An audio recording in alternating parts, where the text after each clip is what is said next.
Sabemos pelo último vídeo que se temos uma alta concentração dos íons cálcio dentro da célula muscular, eles se ligam às proteínas troponinas, que irão então mudar sua forma de modo que a tropomiosina se moverá para fora e então as cabeças da miosina poderão escorregar pelos filamentos de actina e então teremos as contrações musculares. Em alta concentração de cálcio ou de íons cálcio, temos a contração.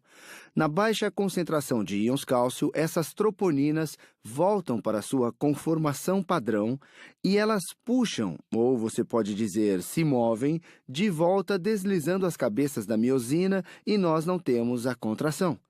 Então, aqui há a contração, contrações musculares, e aqui, na baixa concentração de cálcio, há o relaxamento. Então, a próxima pergunta óbvia é como o músculo se regula se temos alta concentração de cálcio e contração e baixa concentração de cálcio e relaxamento? Ou mesmo uma pergunta melhor, como o sistema nervoso faz isso? Como o sistema nervoso diz ao músculo para contrair, para tornar a concentração de cálcio alta e contrair, ou torná-la baixa de novo e relaxar? Para entender isso, vamos fazer uma pequena revisão do que nós vimos nos vídeos sobre neurônios.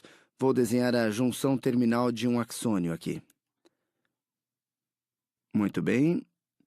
Em vez de ter uma sinapse com um dendrito de outro neurônio, ele terá uma sinapse com uma célula muscular.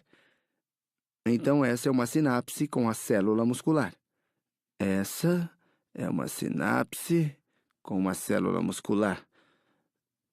Deixa eu rotular tudo, só para que você não se confunda. Esse é o axônio, chamamos isso de parte terminal de um axônio. Essa é a sinapse. Sinapse. Um pouco de terminologia dos vídeos dos neurônios. Esse espaço é uma fenda sináptica. Esse é o neurônio pré-sináptico. Eu acredito que você possa ver isso. A célula pós-sináptica. Esse não é o neurônio nesse caso. E então nós temos a membrana da nossa célula muscular. Membrana da célula muscular.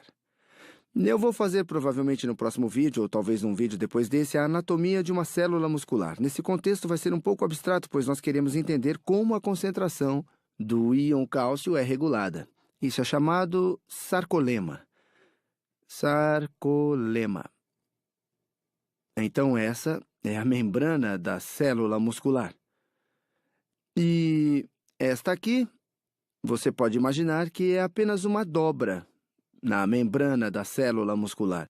Se eu olhar para a superfície da célula muscular, ela se pareceria um pouco com um buraco ou com uma indentação que entra na invaginação da célula, mas nós fizemos uma secção transversal e você pode imaginá-la se dobrando, mas se você cutucar isso com uma agulha, isso seria o que você encontraria. Você teria uma dobra na membrana. E esse aqui é chamado de túbulo transverso. Esse T é transversal. Ele fica transversalmente à superfície da membrana. E isso aqui é uma coisa realmente importante. Uma organela realmente importante nesse vídeo. Você tem essa organela dentro da célula muscular. O retículo sarcoplasmático. O retículo sarcoplasmático.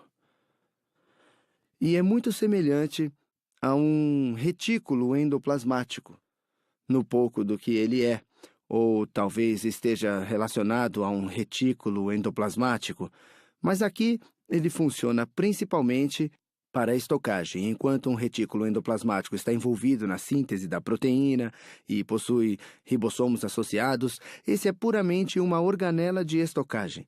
O que o retículo sarcoplasmático faz é possuir bombas de íon cálcio na sua membrana e ele age como estoque de ATP, usando os ATPs para abastecer a bomba. Então, o ATP vem e se liga, e talvez um íon cálcio vai se ligar a ele, e quando o ATP é hidrolisado, é hidrolisado em um ADP mais um grupamento fosfato, o que vem a mudar a conformação dessa proteína, ela bombeia o íon cálcio para dentro. Então, os íons cálcio são bombeados para dentro. O resultado de todas essas bombas de íon cálcio na membrana do retículo sarcoplasmático é, num músculo em repouso, uma concentração muito alta de íons cálcio do lado de dentro. Eu acho que você já pode adivinhar onde isso vai dar. Quando um músculo precisa contrair, esses íons cálcio são levados para fora do citoplasma da célula. Lá, eles vão se ligar à troponina bem aqui, e fazer tudo aquilo que falamos no último vídeo. O que importa é apenas como ele sabe quando descarregar seus íons cálcio no resto da célula. Esse é o interior da célula, o citoplasma. Interior da célula muscular. E nessa área são filamentos de actina e as cabeças de miosina e todo o resto, e a troponina e a tropomiosina, todas elas estão expostas ao ambiente que está aqui. Então você pode imaginar. Eu vou desenhar só isso aqui para ficar mais claro. Claro que esse desenho é meio abstrato, são filamentos de actina aqui. A gente vê mais dessas estruturas num vídeo futuro, tá? Cabeças de miosina. Aí aqui você encontra em volta a troponina. Muito bem. É isso aí. É um desenho abstrato, mas ele só serve para dar uma noção do que está acontecendo. Vejamos que esse neurônio, nós o chamamos de neurônio motor. Neurônio motor. Ele está sinalizando para uma contração muscular. Nós sabemos como os sinais atravessam os neurônios e como atravessam axônios com um potencial de ação. Nós podemos ter um canal de sódio bem aqui. É um controle por voltagem e você tem um pouco de uma voltagem positiva ali. Isso faz o canal de sódio controlado por voltagem se abrir. Ele abre e permite que ainda mais sódio entre. Torna-se um pouco mais positivo aqui. É isso que aciona o próximo canal controlado por voltagem a se abrir. Então, ele continua viajando pela membrana do axônio.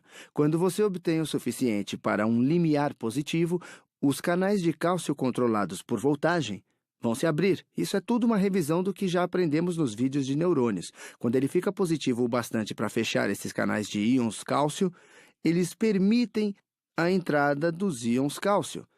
E os íons cálcio entram e se ligam àquelas proteínas especiais próximas à membrana sináptica ou à membrana pré-sináptica bem aqui.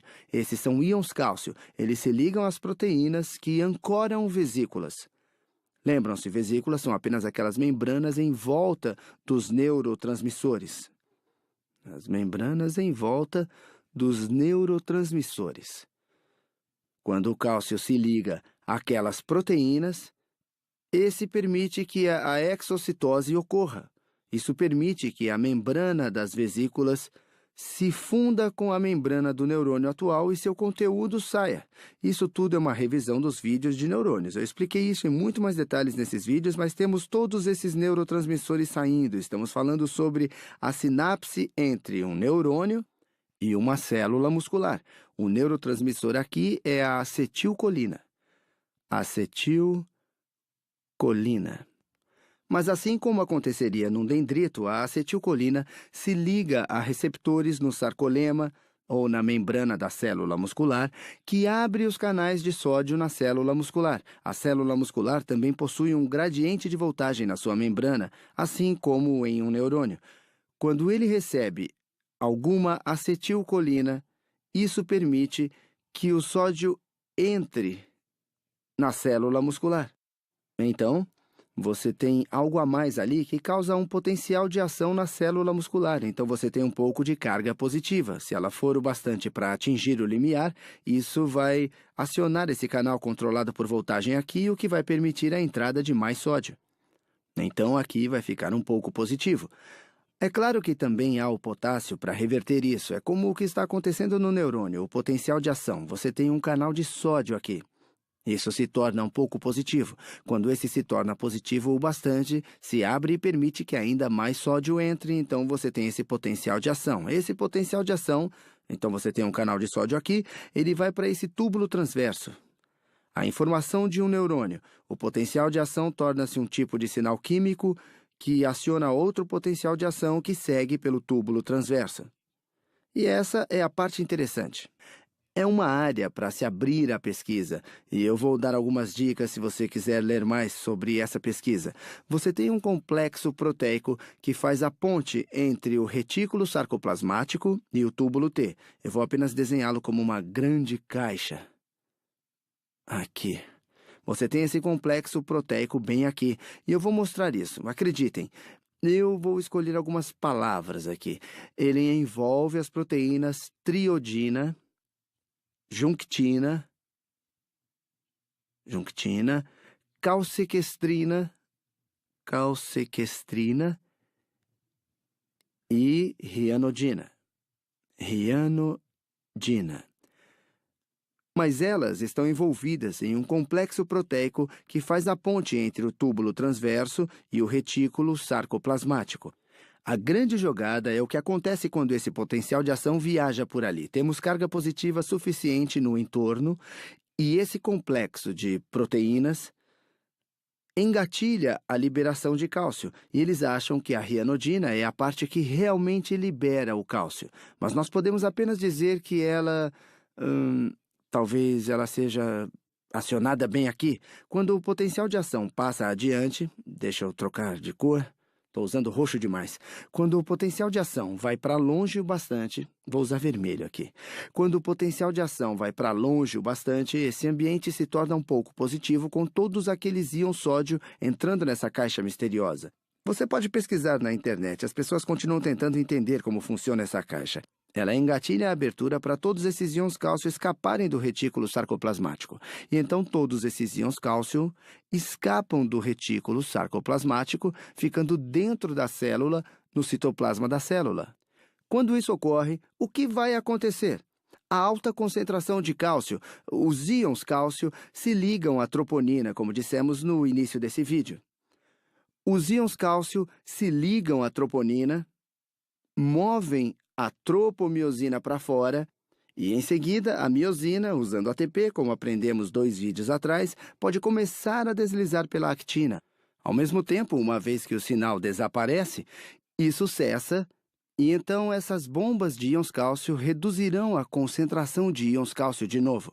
E assim, a contração irá parar e o músculo vai ficar relaxado novamente. Então, a grande sacada aqui é que temos esse receptáculo de íons cálcio, que quando o músculo relaxa, está retirando os íons cálcio do interior da célula, então o músculo fica relaxado e você não pode ter a miosina deslizando na actina.